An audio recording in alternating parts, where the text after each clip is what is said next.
Hi Leo, this is Jav. Welcome po sa ating channel. By the way, Leo, this is your second half of the month of September.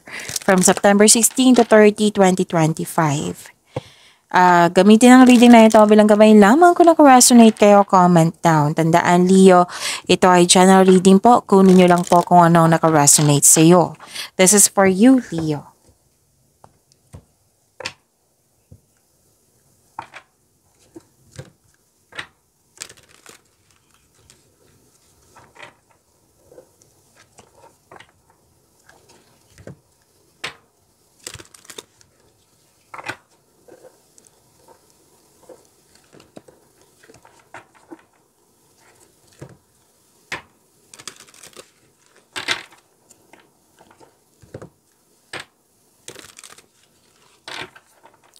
Para po ito sa iyo, Leo, September 16 to 30, 2025.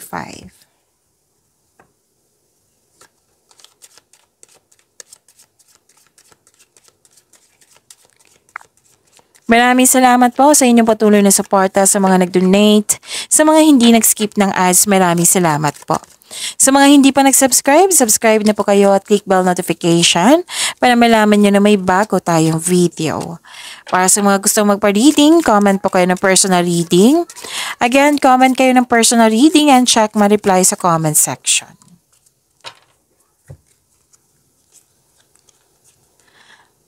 Okay. May malaking influence ng isang lalaki po. May nag-observe dito. Pwedeng ikaw nag-observe sa isang bagay, sa isang sitwasyon, or sa isang tao. Pwedeng may taong nag-spy sa iyo. Oo, may nag-observe sa iyo. May mapanilang na malapit sa iyo na may gustong kunin sa iyo. Kung ano man yung gustong kunin niyan, pwedeng agawin yung tao, pwedeng agawin yung opportunity, or may gusto siyang kunin na information. Pwede. And things going your way, oo, may good luck, good karma dito. May positive opportunities. And kitang-kita ko yung happiness mo dito. May success, so claim niyo po.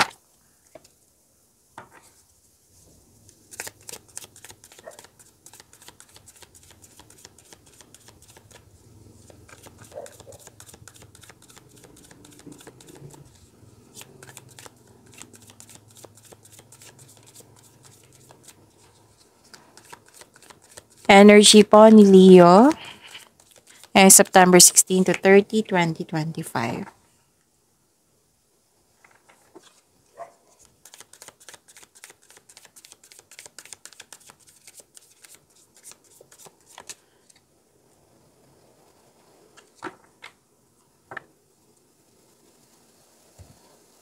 Kung may napansin kayo na repeating message, yan po yung pinupush ng course nyo po. Like for example, nanood kasi yung monthly ka by tarot reading, weekly ka by tarot reading, daily ka by tarot reading, at dito din sa yung second half of the month of September, at may napansin kayo na repeating message. Yan po yung pinupush ng course sa inyo na kailangan yung bigyan ng atensyon, solusyon at aksyon kung maaari po. So na yung energy ni Leo.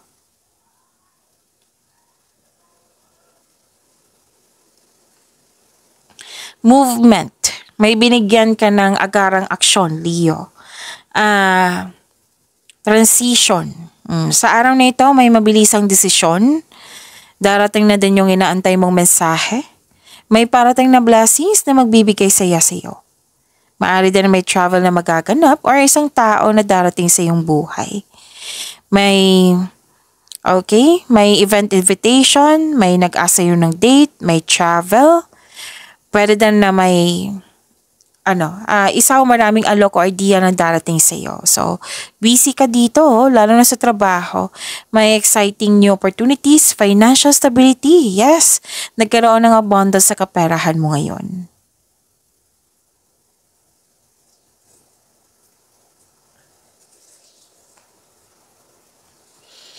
Okay, so sabi ng card dito, may kasiyahan buhat sa paglilibang. Okay, may sabi ang card na balanse kailangan. Kasi, balanse sa schedule kasi buhos ang time sa travel or sa trabaho. Kailangan po ng sapat na panahon sa sarili, sa pamilya, sa partner pa. May advice na ng card nyo dito na tamang pag-manage ukol sa pinansyal at budget para mas lumago pa ang iyong kaperahan.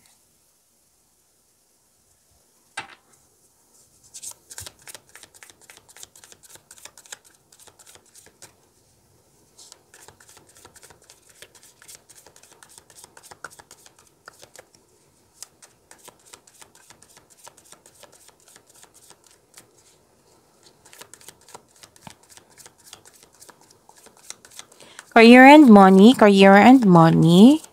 Career and money po ni Leo. Ngayon, September 16 to 30, 2025.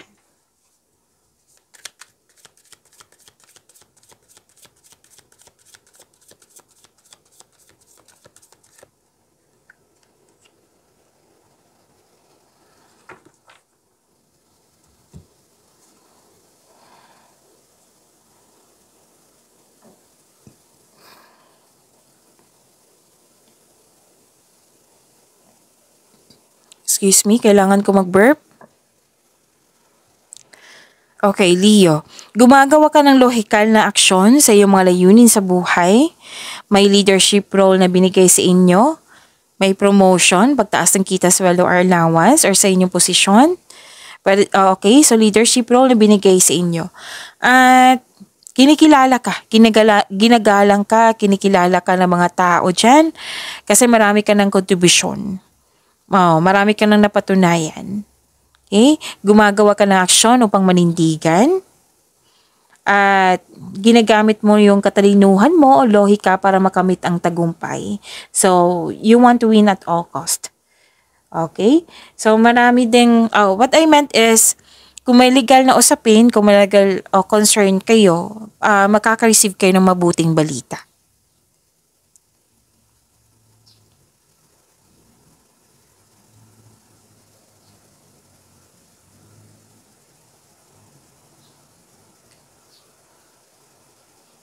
Okay, so may ganap na celebration.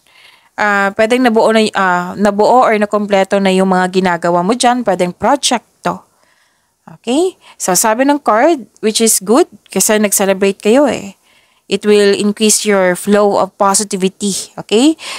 Flow of positive opportunities into your life. So you deserve to celebrate your success. Sabi ng yung card.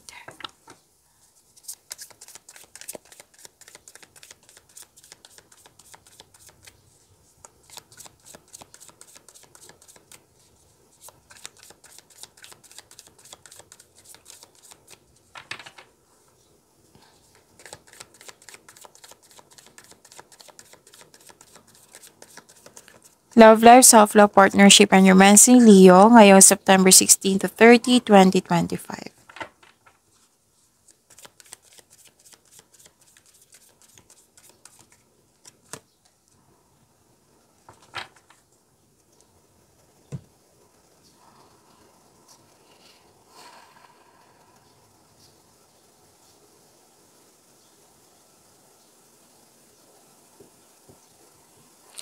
Okay, nag-spend time ka sa mga taong nagbigay ng inspiration sa iyo and motivation. May sinasabi rin dito na makakatagpo ka ng partner through friends connection. Para sa mga relasyon sa buhay mag-asawa, mas mag-grow pa ang inyong relasyon. May plano kayo mag-travel or mag-decorate sa bahay.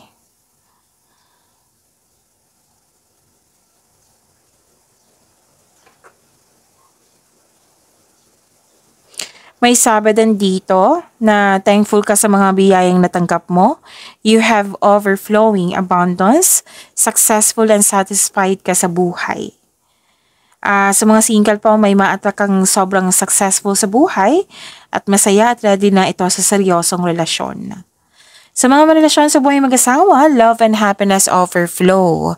Sobrang satisfied nyo sa inyong relasyon at deserve nyong mag-relax at mag-enjoy. And your health is improving also. Wow! So claim natin to kasi gusto ko rin din ng healing. Okay? And you're welcome over all feelings of happiness and joy. So this card signal abundance in all areas of your life.